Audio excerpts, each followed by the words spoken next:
Margaret carefully arranged the papers on her desk, trying to mask the weight she was carrying. At 5 months pregnant, she knew she needed this job more than ever. It wasn't just about her, it was for the baby growing in her womb, for her sick mother who depended on the little income she brought in, and for the mounting bills piling up on the kitchen table. But something felt off in the office that day. The silence, the averted gazes of her colleagues, and finally, the call to her boss Gregory Adler's office set off alarm bells in her mind.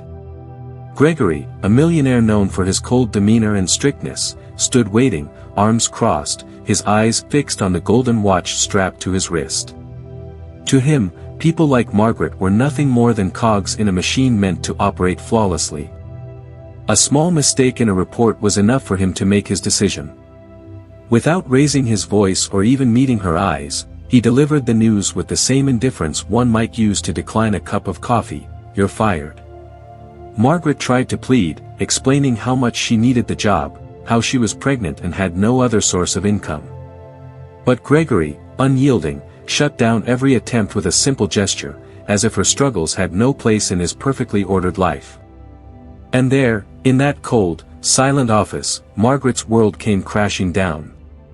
What Gregory didn't know, however, was that life has a curious way of turning the tables. Sometimes, the people we least expect return to our lives in surprising ways, bringing lessons that can soften even the hardest hearts. As Margaret walked down the hallway of the luxurious building where she had worked, her legs felt weak, each step heavier than the last. The weight of defeat was suffocating. How would she explain to her mother that, as of that day, she wouldn't even have enough money to buy the medication that eased her pain? And the baby? Her hand instinctively rested on her belly as the lump in her throat became unbearable. Stepping through the glass doors, her eyes turned to the overcast sky, and the cold morning wind stung her skin. Margaret tried not to cry. She tried to convince herself she'd figure it out, just as she always had. But as she placed the last cardboard box in the back seat of her old car, the tears came, unstoppable. It was the kind of crying that didn't ask permission, pouring out from a deep place where fear, anger, and exhaustion collided. Meanwhile, high up in the building, Gregory Adler gazed out at the city through his office window. Yet his thoughts were elsewhere. He wasn't a man who second-guessed his decisions. On the contrary, he believed everything boiled down to logic. If someone didn't deliver results, they didn't deserve a place in his world. Still, something about that day unsettled him, a feeling he couldn't quite place. He brushed it aside, convinced that other people's weaknesses weren't his responsibility. Margaret, on the other hand, didn't have the luxury of ignoring her worries. She returned home to a modest house that carried the history of generations of her family. Her mother, Ellen, was seated in the living room recliner, her face pale, a blanket draped over her legs. One look at Margaret's face, and Ellen knew something had happened. "Margaret, are you all right?" Her voice was gentle but laced with concern. Margaret tried to smile but couldn't. "It's going to be okay, Mom. I just need to rest for a bit." She knew her mother would sense something was wrong, but she didn't have the strength to explain it yet. That night, as Margaret tried to sleep, her thoughts refused to quiet. How would she pay the rent? How would she support her child? Desperation clawed at her mind. But amidst the darkness, a small idea began to form. Margaret had never given up on anything, and no matter how impossible things seemed, she knew she had to fight for her baby. The next day came far too quickly for Margaret, who had barely managed to get any sleep. Her throbbing headache reflected everything she was trying to process. In the tiny kitchen, as she prepared a weak cup of coffee, the familiar sound of Ellen's slow footsteps echoed down the hallway. Her mother appeared with a tired smile, trying to hide her own fragility. "You look awful, my dear. Don't tell me you stayed up all night again." Margaret gave a faint, unconvincing smile. Ellen held her daughter's hand for a moment, noticing the subtle tremble. Margaret took a deep breath and looked away. It wasn't time to tell her yet. Meanwhile, Gregory Adler was starting his morning with his usual routine, imported coffee, a quick scan of the headlines, and a walk to the glass window that dominated his office. His life, to everyone else, seemed flawless. Yet, he carried an unease he couldn't quite understand. Margaret was on his mind, not as a person, since he knew almost nothing about her, but as an idea, an irritating echo that refused to fade. He hated distractions, and this one was becoming unbearable. At the same time, Margaret decided to head out to find something, anything, that might ease her situation. Every store, every office she visited turned her away with a curt, "We're not hiring." She walked until her feet ached and her stomach protested. In a nearby park, she collapsed onto a wooden bench, watching the bustle around her. The neighborhood was far wealthier than her own, and she could feel the judgmental stares of passers-by. "You look like you could use some help, young lady." The voice was raspy but kind. Margaret looked up to see an elderly man with graying hair and eyes filled with a kindness she hadn't expected to encounter that day. He introduced himself as Harold, a retiree who enjoyed walking through the park to hear people's stories. "I'm not great with advice, but I've learned that things have a strange way of working out, even when it seems impossible. I've seen the worst life has to offer, and yet, here I am. You'll get through this too." Harold's words didn't solve Margaret's problems, but they gave her something she hadn't felt in a long time, a flicker of hope. Margaret felt the crushing weight of reality the day after losing her job. Her nearly empty bank account now seemed like a bottomless pit. With her belly growing and options shrinking, she left home early to look for work. She walked for hours, knocking on door after door, only to be met with rejection. "We'd like to help, but your condition, you understand, don't you?" Potential employers said with hurried glances. Each "no" cut deeper into her resolve. By the end of the day, Margaret found herself sitting in a park, hands protectively cradling her belly, feeling utterly defeated. Beside her, Harold reappeared, his timing uncanny. He seemed to have a gift for showing up when she needed someone the most. "Looks like you're carrying the weight of the world on your shoulders. Want to share some of that burden?" he said, offering her a bottle of water.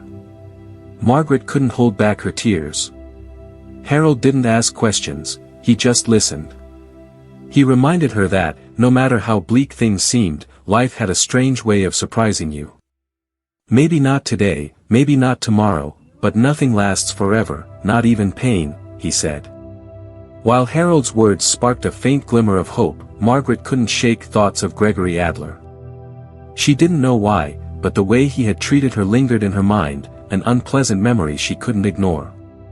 Back at home, Margaret found Ellen sitting in an armchair, flipping through an old photo album. Her mother seemed distracted but looked up when she heard Margaret's footsteps. "How was your day?" Ellen asked, her tone gentle but concerned. Margaret tried to hide the failures of her job search, but her expression gave her away. "It's hard, Mom. No one wants to hire someone like me." Ellen grasped Margaret's hands firmly. "You'll find a way, sweetheart. You just need to hold on a little longer." As night fell, Margaret began to feel the first signs of extreme exhaustion. Her body, already strained by pregnancy, seemed to rebel against the stress and pressure she was under.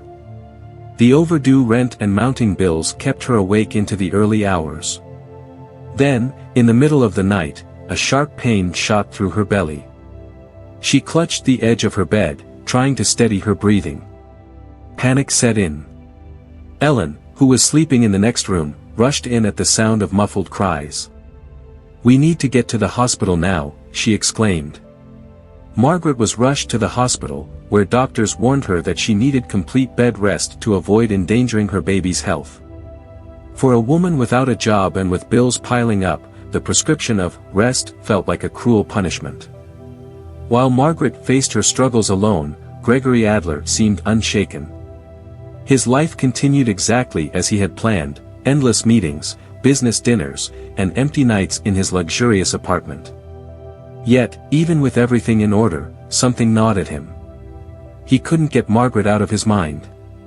It wasn't guilt, Gregory didn't believe he had done anything wrong. He just couldn't understand why a former employee occupied so much space in his thoughts. Deep down, Gregory knew there was something different about Margaret. The forgotten ultrasound on his desk intrigued him. He didn't know why he still kept it tucked away in his drawer, but he also couldn't bring himself to throw it out.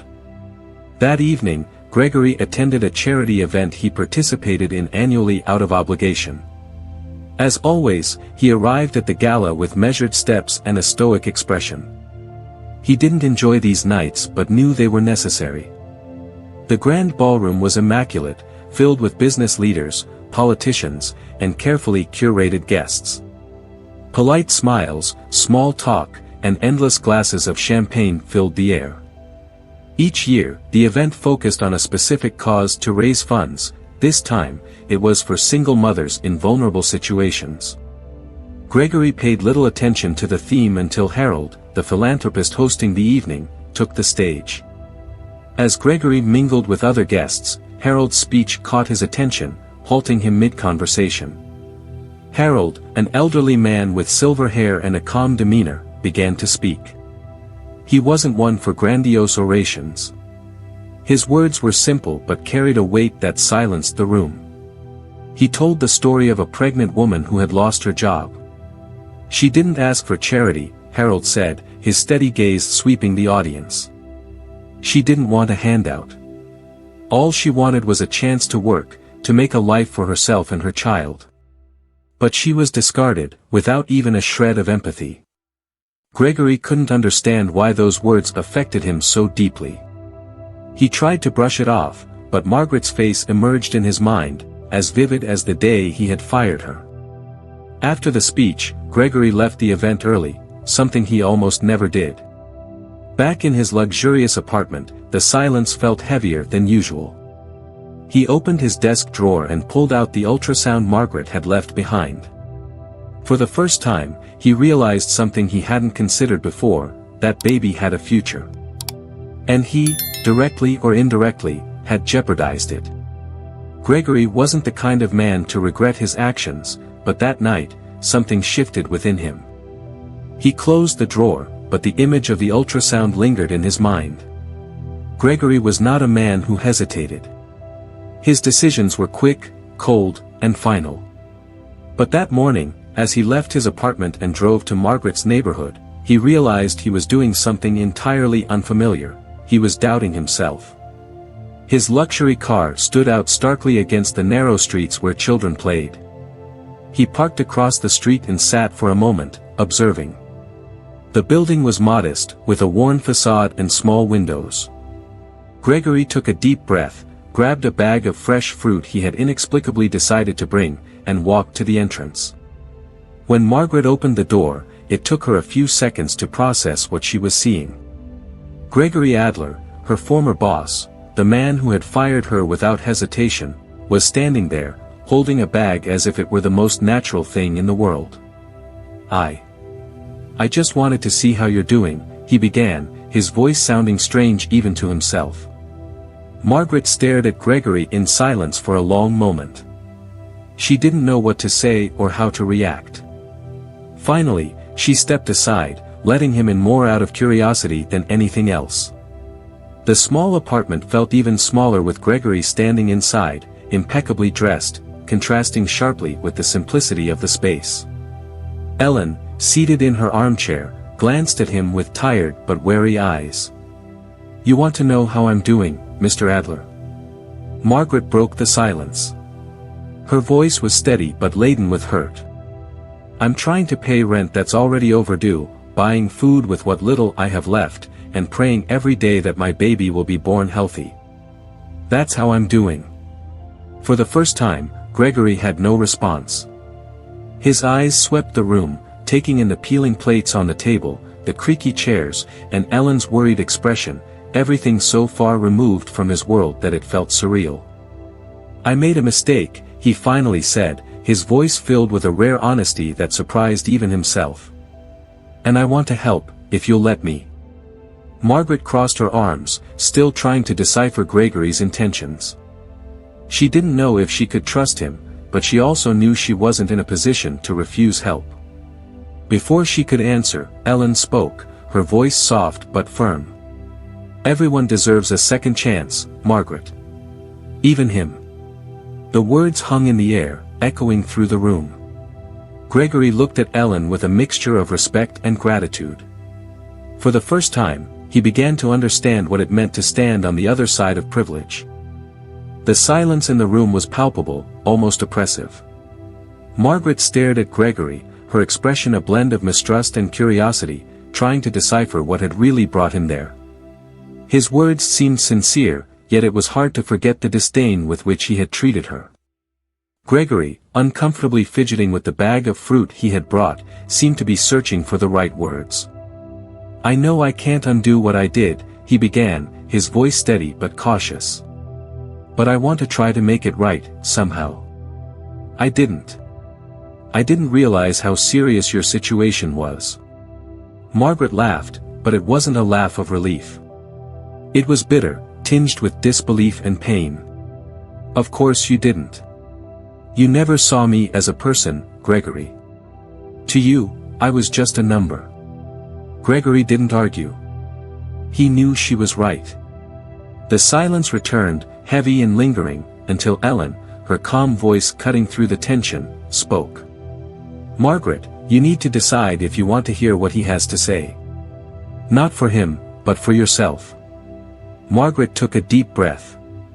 Anger and pride clashed against exhaustion and need. She knew that, despite everything, she couldn't ignore an opportunity to improve her situation. "Fine. I'm listening." Gregory's relief was subtle, but his expression remained serious. "I want to ensure you have stability during your pregnancy and after. I can cover your rent, medical expenses, whatever you need to feel secure." His words sounded rehearsed, but Margaret noticed a change in his tone. He was trying. "And what do you get out of this?" she asked, crossing her arms. Gregory hesitated, caught off guard by the question. Maybe I get the chance to stop being the person I've always been. Maybe I need this as much as you do." The honesty in his response surprised them both. Margaret studied him, trying to gauge his true intentions. Accepting help from someone like Gregory was more than a financial decision, it was a test of her own strength. "If you really want to help, you can start by paying the overdue rent," Margaret said, her voice steady, hiding the emotional cost of those words. Gregory nodded simply. "I'll take care of it." Before leaving, Gregory glanced around the room again, noticing details he had previously overlooked: the worn armchair where Ellen sat, the small calendar on the wall with crossed-out dates, and the resilient yet weary expression on Margaret's face. For the first time, he felt something new, a sense of responsibility, even respect. As the door closed behind him, Margaret felt a wave of mixed emotions, relief intertwined with doubt. Accepting help didn't mean trusting him, and she still had much to understand about Gregory's true motives. In the following days, Gregory made good on his promises. The overdue rent was paid, and Margaret received enough to cover her medical expenses and alleviate her immediate stress. Yet, despite the financial relief, trust was another matter entirely, something that would take time, if it ever came at all. Margaret used the reprieve to reorganize her life. She began planning ways to find long-term stability without relying on anyone else. But Gregory seemed determined to do more. He visited her again, this time with an unexpected proposal. "You were always one of the most dedicated employees I've had," he began during his visit. I never appreciated it before, but I see it now. I want to offer you a new job. Something you can do remotely, so you can take care of yourself and the baby." Margaret was stunned. She hadn't expected him to go this far. But something about his offer made her uneasy. "Why are you doing this, Gregory?" "Out of guilt." "Because if it's guilt, that's not what I need." Gregory met her gaze directly, and for the first time, she saw a sincerity in his eyes that she hadn't seen before. "It's not guilt, Margaret. Maybe it's regret. Maybe it's the realization that, for too long, I've lived without caring about anyone but myself. And now I see what that's done, to me, and to the people around me." His words stayed with Margaret for days. She didn't know if she could forgive him, but she also knew this was an opportunity she couldn't afford to ignore. After all, the job offered her a real chance to start over. Over time, Margaret and Gregory began working together on a special project, an initiative within his company to support single mothers in vulnerable situations. It was her idea, something Gregory embraced without hesitation. The most surprising thing was how Gregory began to change. He became genuinely involved, visiting communities, listening to stories, and learning about the impact he could make. It wasn't just about helping Margaret anymore, it was something bigger, something that was transforming both of them. Months passed, and Margaret's life began to take a shape she had never imagined. The project within Gregory's company had become more than just an initiative, it had grown into a support network for women like her, women who had once been invisible. Margaret worked from home, but she was often invited to important meetings where her voice was heard and respected. A few weeks later, Gregory invited Margaret to a company event. She hesitated at first but eventually decided to attend. Upon arriving, she realized this wasn't a typical corporate gathering. The attendees weren't the usual suit-clad executives surrounding Gregory, instead, they were women, men, and children whose lives had been impacted by the initiative she had helped create. The auditorium was packed. Gregory Adler stood on the stage, scanning the audience. Everyone was there for one reason, the project he and Margaret had built together.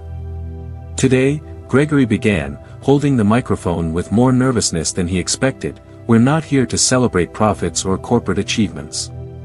We're here to acknowledge that the lives we touch transform us just as much as we transform them." His gaze landed on Margaret, sitting in the front row with her baby in her arms and Ellen by her side. The room fell silent as he continued. "I used to think wealth was measured in numbers. But an ex-employee, a person I failed to respect as I should have, taught me the true value of the choices we make." Margaret held his gaze, even as she felt the weight of his words. Gregory pressed on. "When I fired Margaret, I thought I was just following the rules. I didn't realize I was ignoring something much greater. Her strength, her dignity, and her perseverance were a mirror for me. They showed me how much I needed to change. What we've created together isn't just a project. It's proof that when we extend a hand, we don't just transform others' lives, we transform our own." His words were met with a warm round of applause. But for Margaret, the real impact wasn't in the speech, it was in what she saw. Mothers holding checks to pay off debts, young people learning new skills, and even Harold smiling from the back of the room, as if he understood the full meaning of it all. After the event, Gregory approached Margaret. For a moment, neither spoke. He looked at the baby in her arms, and with a humble tone, said, "I know I can never erase what I did in the past. But I hope that, someday, you'll see me as someone who tried to make things right." Margaret took a deep breath. The pain of the past was still there, but something greater was beginning to take its place, the understanding that even the most closed-off people can change. "You're right," she said, meeting his gaze. "Life always gives us a choice. And while I'll never forget what happened, I also can't ignore what you've done since. Thank you, not for me, but for all the people you've helped see a different way." Gregory's relief was evident, but there was humility in his expression. He smiled, a smile free of arrogance, filled instead with something more human. As Gregory stepped away, Margaret looked down at her baby. Ellen placed a gentle hand on hers and said, with a tenderness that seemed to wrap around them both, "You've changed everything, my daughter. And, more importantly, you've changed yourself." Margaret smiled, warmth filling her chest. It wasn't just about the financial support, the job, or the project. It was about the transformation fate had brought to all of them. Gregory had learned empathy, Margaret had discovered her strength, and together, they had created something unimaginable, the ability to change the world around them, one act of kindness at a time. Fate had taken its most unexpected turn. And that night, Margaret realized every challenge had been worth it because the future, for her and her child, was finally in her hands. Did you know that every time you like our video, it helps our channel grow? Subscribe to keep being a part of this positive movement. Now, enjoy another heartfelt story.